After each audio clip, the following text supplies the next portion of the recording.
चिट्ठिया में लिखी लिखी भेजे राजा दशरथ, दिहले जनक जी के हाथ लाला, दिहले जनक जी के हाथ लाला।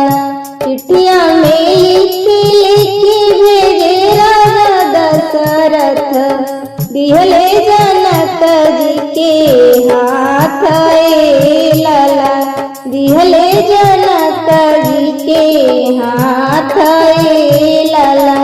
बनवासी मारो छाइब मोरे समाधि जी, जहाँ जाइए ब्याहन श्री राम लाला, जहाँ जाइहन ब्याहन श्री राम लाला।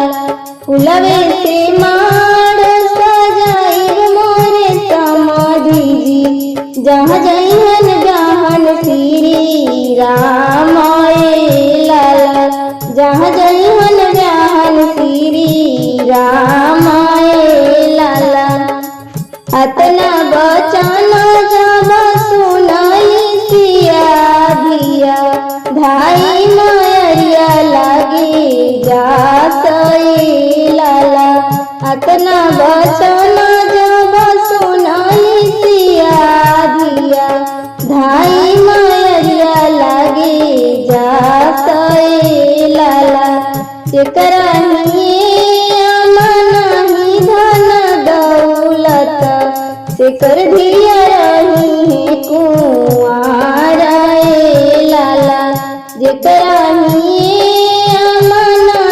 धन दौलत, सेकर धिया रही है कुंवार लाला, सेकर धिया रही है कुंवार लाला।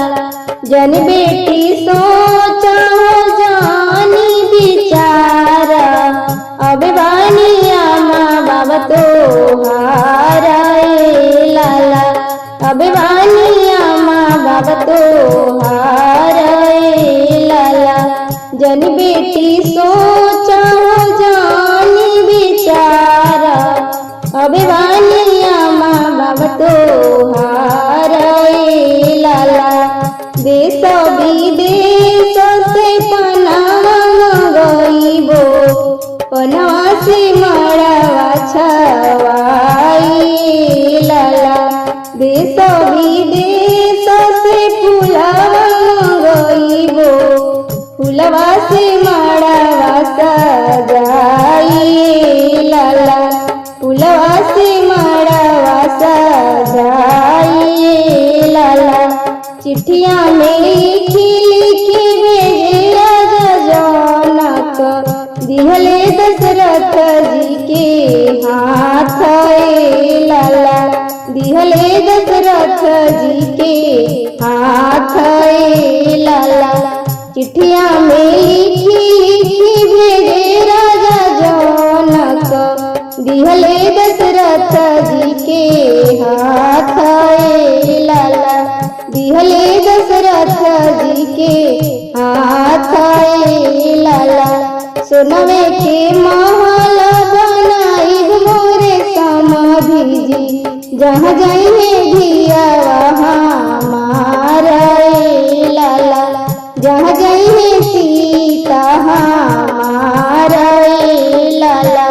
सोनवे के महल बनाइब मोरे समाधि जी, जहाँ जाइए धिया मारा लाला, जहाँ जाइए सीता मारा लाला।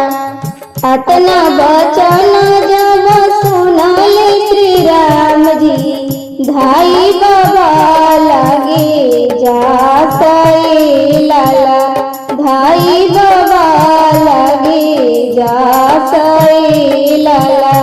अतना बचन जब सुनले श्री राम जी, धाइया माँ लागे जात लाला, धाइया माँ लागे जात लाला।